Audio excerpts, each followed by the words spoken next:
আসসালামু আলাইকুম রহমতুল্লাহি আবরকাতু। প্রিয় দর্শক, দেশ ও দেশের বাইরে যে যেখান থেকে আমার আজকের প্রতিবেদন দেখছেন, আশা করি সবাই ভালো আছেন। আমি আপনাদের মাঝে আজকে দেখাবো যে আমার লতি গাছে এই লতির প্রজেক্টে কী পরিমাণ লতি আসছে। আমার এই এই শ্রদ্ধায় দুইটা বড় ভাই আসছে, ওনারা লতি উঠাইতেছে আজকে আমার পুরাটা প্রজেক্টে লতি উঠাবে। এখানে আমার জায়গা আছে প্রায় 20% জায়গা, আর 20% জায়গার ভিতরে আশা করি আমি আজকে 3 মণ লতি উঠাইব। তাই আপনাদের মাঝে তুলে ধরি যে কী পরিমাণ লতি আসছে দেখেন আপনারা। হ্যাঁ, সাইদ ভাই সালাম দিয়ে কথা বলেন। আসসালামু আলাইকুম। এই আপনারা যে লতি উঠাইতেছেন, এখানে আজকে কতগুলা লতি উঠাবেন? 3 মণ আর হেউড়িয়া 3 মণ লতি উঠাইবেন। আলাইজ বাসারে তো এখানে জায়গা হইতাছে 20%। 20% জমির ভিতরে আপনারা দুজনে উঠাইবেন আজকে সারাদিন। আর দুজনে উঠাই ভালো। আচ্ছা, এখন লতির দাম কেমন পাইতেছেন?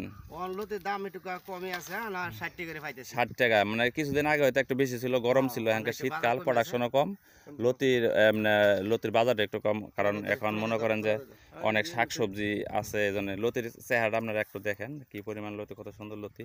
এর প্রতি এরা দুইটা লাইনে লতি উঠাইতেছে, এই লাস্টে এই লতিগুলো উঠাইছে। প্রিয় দর্শক, আজকে আপনাদের মাঝে যে আমি একটা সমস্যা দেখাইবো, সেই সমস্যাটা হইতেছে যে আমার লতি গাছে যে প্রজেক্টে যে একটা সমস্যা হয়েছে, এই সমস্যাটা আপনাদের মাঝে তুলে ধরবো। কারণ একটা জাপ পোকা, এই জাপ পোকাটা অনেকটা ক্ষতি করে। আমি এই যে মাথায় আপনাকে দেখাই কি পরিমাণ যে এই জাপ পোকাটা, এই যে আপনার পাতার যে রস খায়, এই দেখেন পাতাটা সাদা হয়ে গেছে।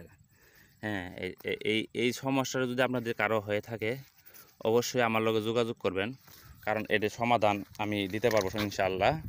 আমি এই প্রজেক্টে যে জাপ পোকাটা আমার ধরছিল, যে আমি কয়েকদিন যাবত আসতে পারি নাই, কারণ আমি আর একটা প্রজেক্টে কাজ করছি। এই প্রজেক্টে কাজ করার যে সময় আমি 4-5টা দিন আইতে পারিনি, যার কারণে এই পোকাটা আমার আক্রমণ করছে। তারপরেও আমি ইনশাআল্লাহ অনেকটাই সুস্থ হয়ে গেছে গাছ। এই যে দেখেন, এই গাছটা একটা পোকাও নাই, কারণ আর এই যে এই গাছ, এই পাতাগুলো ছিল আগের, আমি কীটনাশক দিছি।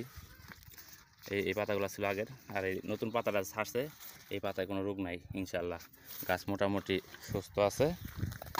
আর এই যে আমার লাইনের যে গাছগুলা, আমার শাড়ির যে গুঁড়া বাঁধা, অনেক ভাই প্রশ্ন করেন যে গুঁড়া কীভাবে বাঁধবো। ভাই, গুঁড়া বাঁধবেন এই যে যখন গাছটা আপনার একটু কাঠ হবে, যখন একটু কাঠ হবে, এই গাছটা যখন একটু কাঠ হবে, তখন আপনি গুঁড়া বাঁধতে পারবেন।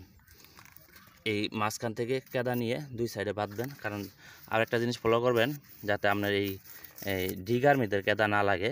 আপনার কাঠ পর্যন্ত আপনি মাটি দিবেন, সমস্যা নেই, কিন্তু ডিগার মধ্যে মাটি গেলে অনেক সময় তো পচতে পারে।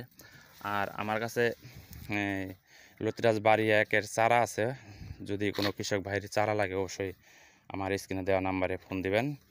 আর আমি দেখাই যে আমার এই যে প্রজেক্টের যে কী পরিমাণ লতি আছে, সেগুলো আমি আপনারে একটু ঘুরাই দেখাবো।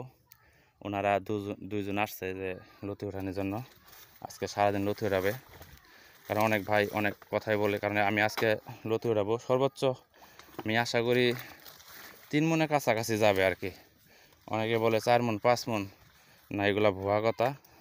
মানুষের কথায় কান না দিয়ে আপনারা সরাসরি প্রজেক্টে নিজে আইসে নিজের হাতে চারা উঠাই নিয়ে যাবেন, কোনো সমস্যা নাই। আর এই যে লতি গাছ, এই যে দেখেন কি পরিমাণ লতি, আর ডিগার ভিতর থেকে লতি, প্রতিটা গাছে ডিগার ভিতর থেকে লতি।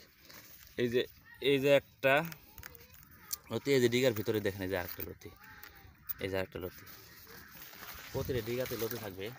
এই কি পরিমাণ